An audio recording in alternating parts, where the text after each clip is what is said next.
So welcome back to the Partnership Playbook. Welcome to our final chapter with Mark Harmon. How you doing, Mark?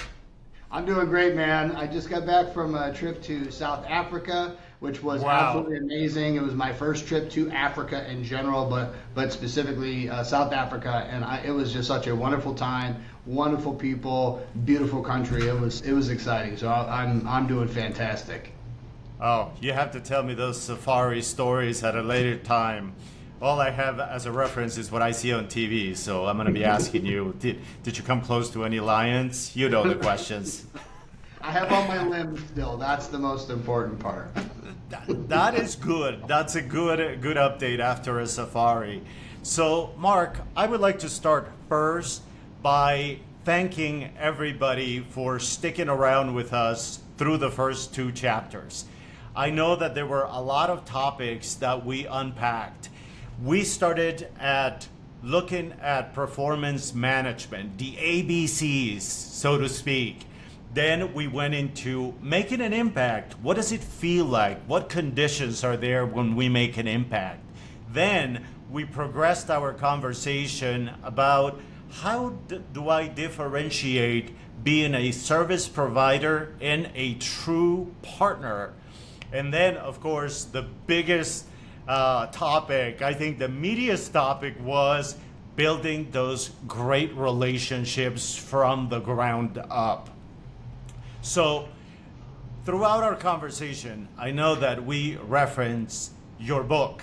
And of course, I have my own copy now of Mark's book, Making a Lasting Impact, the Rockstar Performance Method. And through your book, and I highly recommend it. It's an excellent book, and it's a very fun book also to read. Clearly, the authenticity of those experiences comes through. And now the idea is that we have a discussion on what happens. How do we provide some practical advice to those individuals who are either new to outsourcing or would like to explore alternatives to outsourcing to find themselves a better partnership. I know that Mark has some ideas. Perhaps I can chime in with some input on how we have helped newcomers at World Connection. Mark, do you want to kick things off? Yeah, I'd love to. Thank you again. I mean, this has been such a fun experience and journey. The first two chapters of the Partnership Playbook have been a lot of fun, just to sit here and talk about, our experiences, talk about my experiences, and some things that I've learned over the years. And it's been a long time, but I can still remember some of those reservations when getting involved and trying to figure out, well, how do I find a new partner? Where would I even start? And I think a lot of organizations, sort of the legacy way of doing things was, well, let's just do an RFP and we'll request for proposal and we'll just push it out to just random people, maybe some people we know, maybe some people we don't, and we'll get a bunch of responses, and then we can go through and evaluate those responses and so on and so forth. And that certainly is a way to do it. But over the years, I've always felt like that was just not sufficient. It didn't give us enough connection, enough information, enough insight to really properly evaluate, are they going to be a good strategic partner for us for the long term?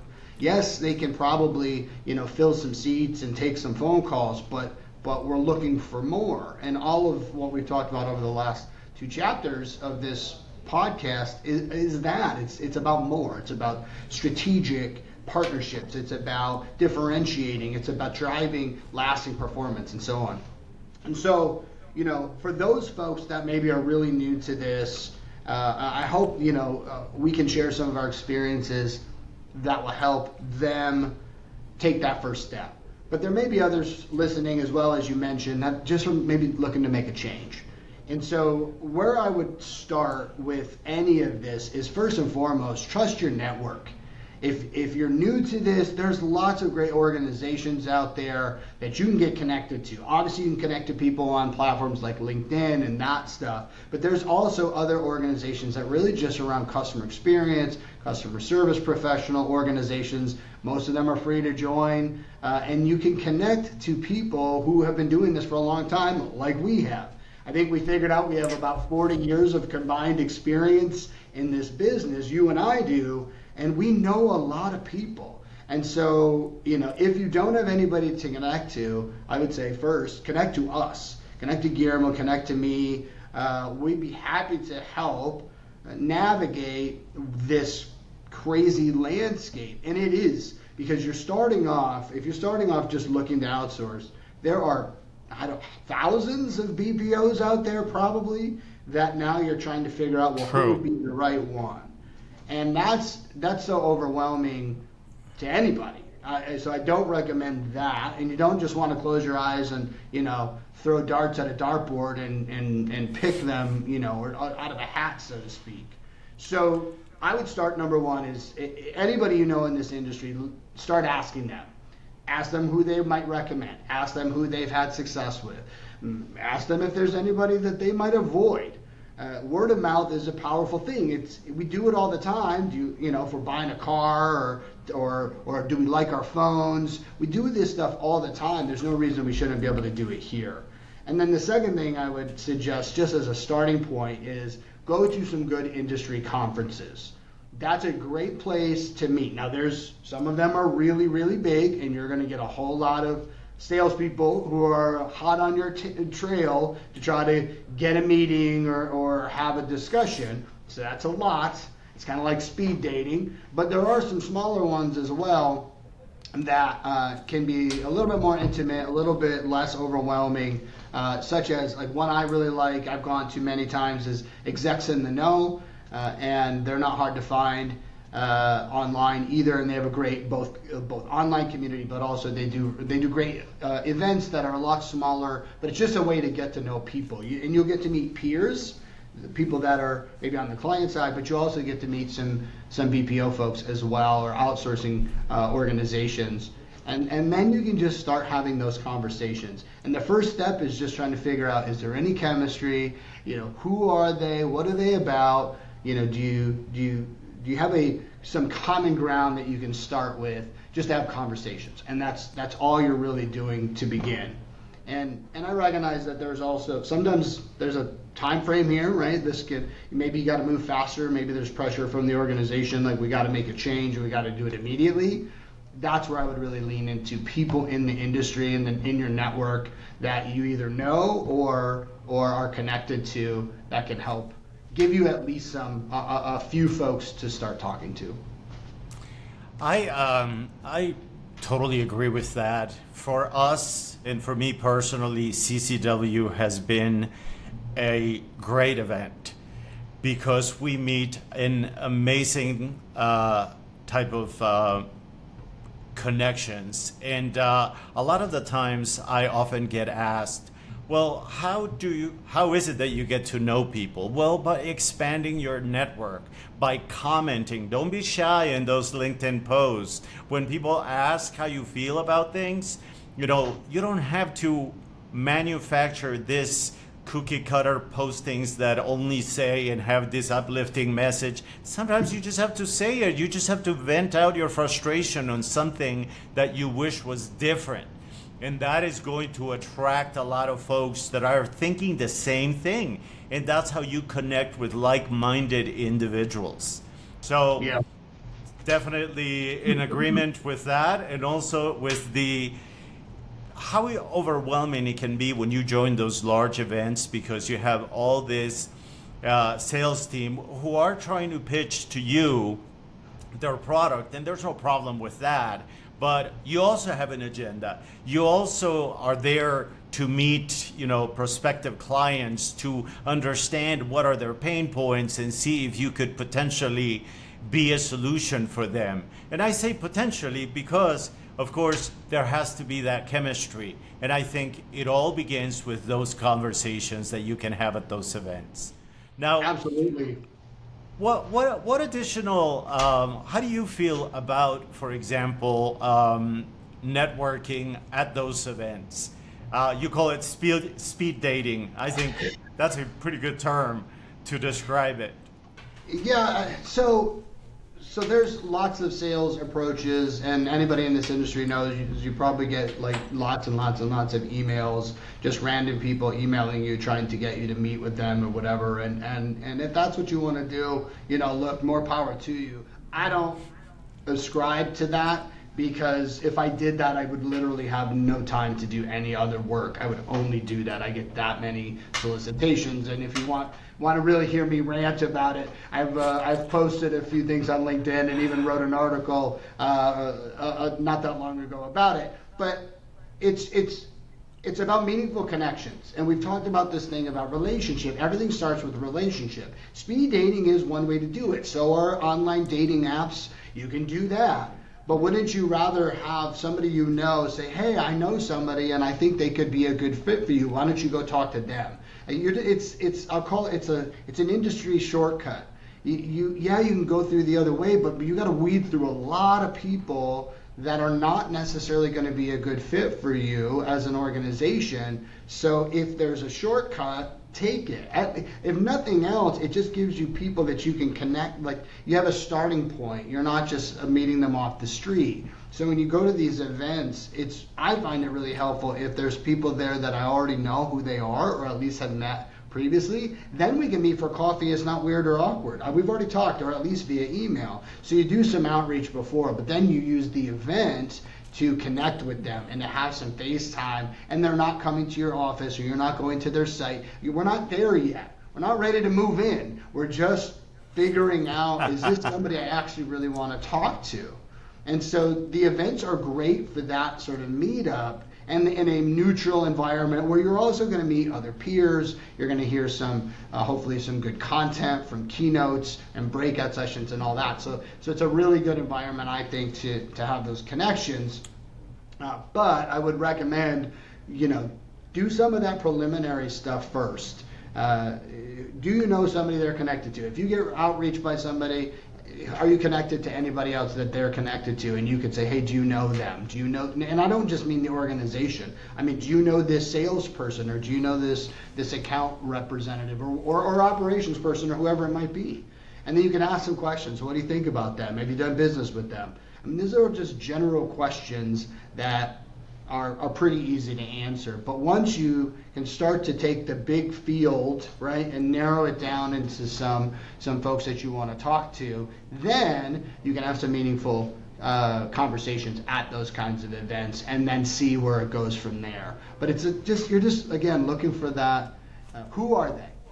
Who are they as an individual? Who are they as an organization? What's their mission and purpose for existing? Why are they there? What are they all about? And does that align? Because every organization on the client side is a little different. There's nuance, and you're just trying to see, hey, is there something here that, yeah, we're aligned. We see the business this way, or we're really passionate about customers in the same way. And everybody's going to tell you they're passionate about customers. It's customer service. Of course. But their approach could be very different from yours. You could talk about operational things, and how do they approach, I don't know, staffing or retention or performance management, all the stuff we've talked about in our podcast series. But those are really good questions, just to kind of get a feel for who they are. Agreed. Mark, I am a huge proponent of the site visit, because, like you, I think that, of course, in our world, you can have as many virtual meetings as possible, and sometimes that's what you need to have first. You need to know first what that company's about, the people that potentially you will be doing business with, what are they like, what is their style, etc. But once you have that site visit, that's when you really get to kick the tires of this potential organization, of a potential partner. That's where you get to speak to everybody, and you get to see, is this just content on a PowerPoint presentation, or is it the culture that I was able to experience? Is it the smiley faces that posted for that one photo that was the cover of the presentation?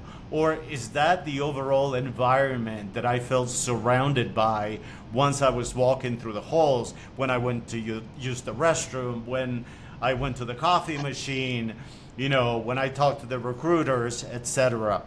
Yeah. So, from my perspective, there is such great value at making that investment, that once you narrow down to that short list, that you do and that you go experience that.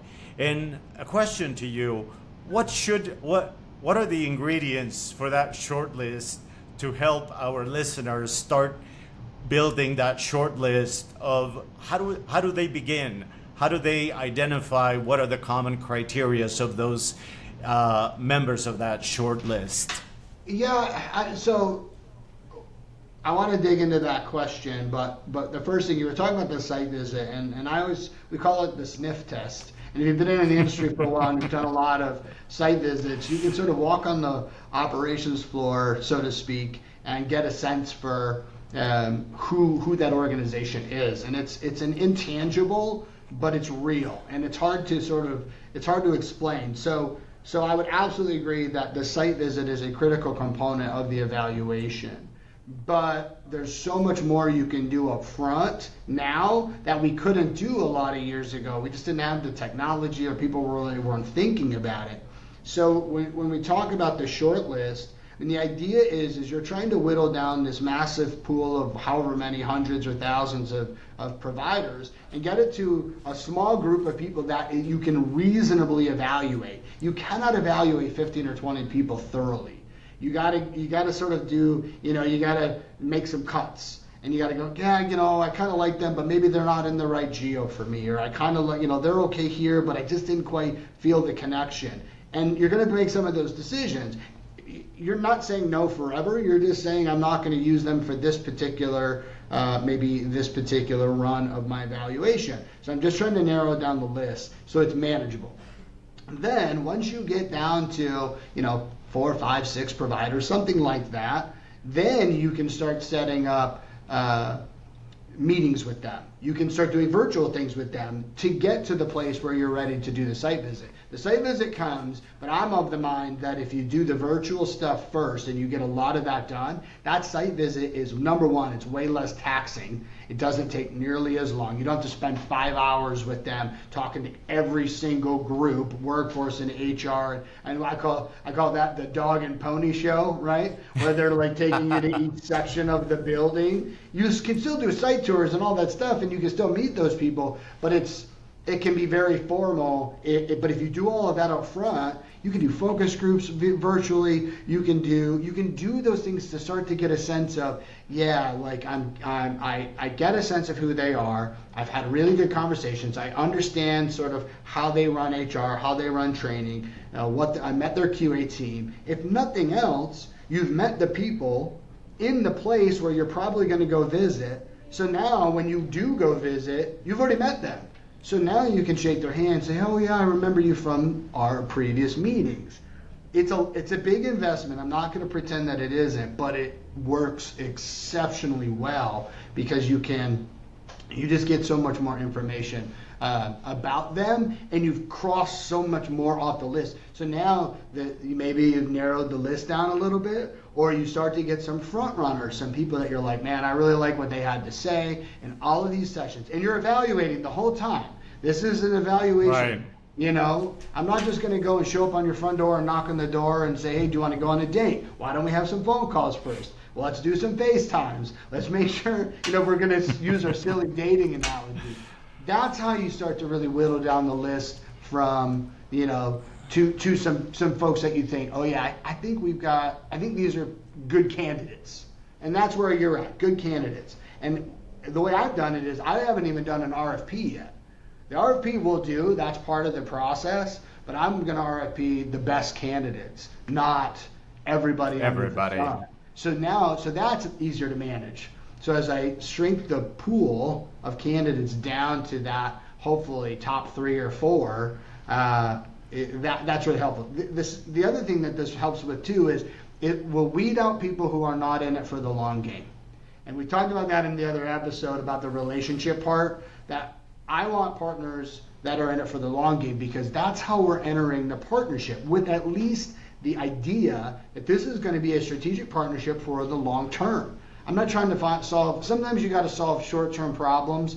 That's a different sort of thing. But when you're looking at a true outsourced provider, that because it's so much work, I don't want to do that every 6 months. I want folks that are going to be around, for hopefully for many years. And so that's the intent. So the more you can weed out folks that, man, they just want the business. It's just a salesperson who's just trying to hit their quota. And some folks are like that.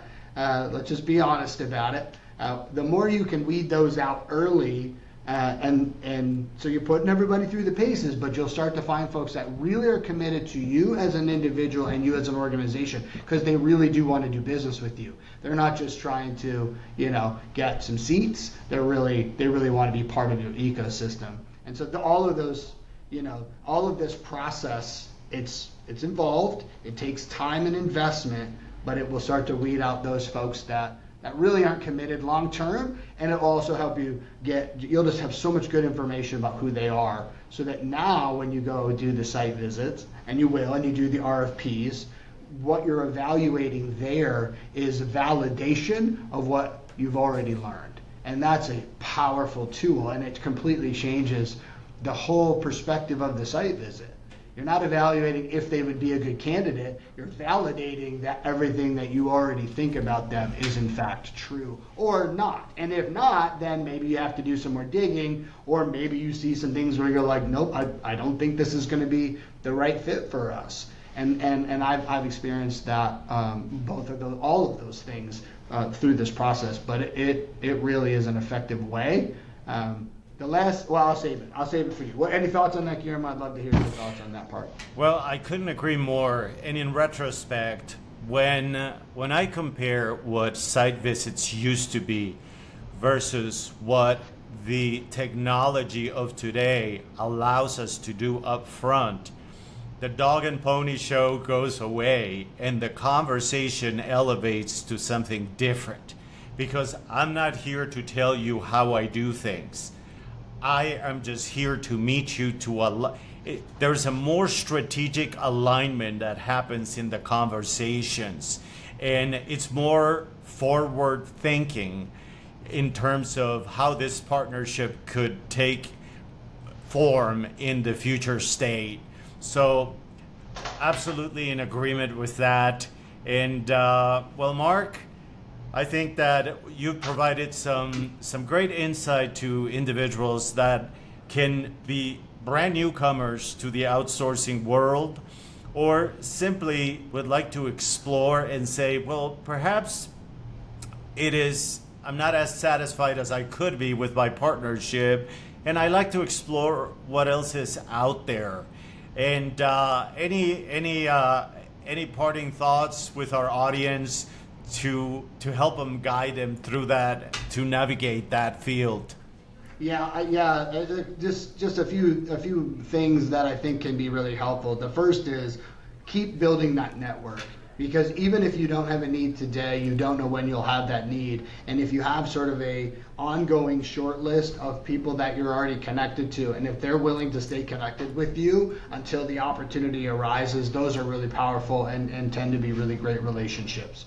That's one. The second thing I would say, and this is a little bit of maybe a cautionary tale, when you do this approach, or if you do this approach, it gets pretty hard, because you have maybe three or four really, really strong candidates. So it kind of becomes a game of inches, where you're like, I think any one of these 3 or 4 could be really good providers for us. And that's a great place to be, but that means the margin of winning is narrow. It's a game of inches at this point.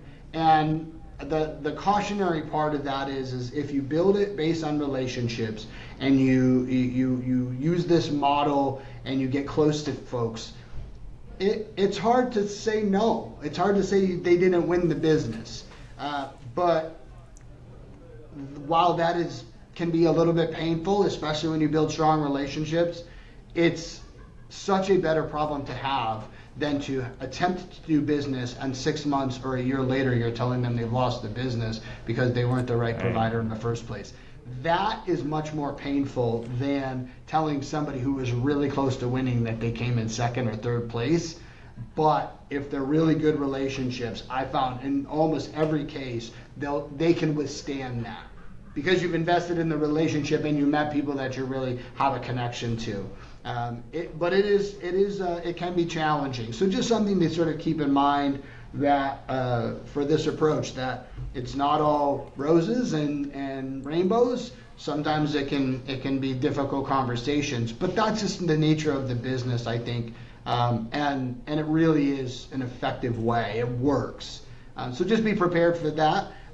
But in my opinion, that's a good problem to have, albeit, sometimes it can be a little bit emotional to have to tell folks, I'm sorry you didn't win. But it's super, it's a lot of years of experience. And so I would just finish with this. If you need help, if you're struggling, look, I know both of us, I'll speak for both of us here, we're happy to help you. And I know Guillermo's on the BPO side. Of course, he's going to talk to you about World Connection as he should.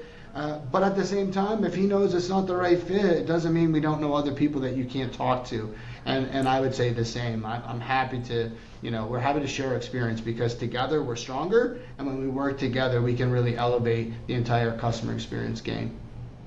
Absolutely. Well, I would like to thank you, Mark, for having shared your experience through these 3 chapters. I hope that our viewers have picked up on all those tips and all those lessons of the industry. I know that when you say between both of us it's 40 years experience, that seems like a long time. But that's how fast time goes when you enjoy what you do and when you're passionate about what you do. Mark, I wish you the best on the book. Of course, we'll continue to keep in touch. And this is the Partnership Playbook, signing off until next chapter, where we will have another guest and try to continue to pull back the layers on what makes a great partnership. And maybe Mark can visit us in the future and tell us about his safari trip. I'm sure that's worth having a podcast about it. Have a great time, Mark, and thank you for joining us. Yeah, appreciate the opportunity. Thanks, Guillermo. Take care.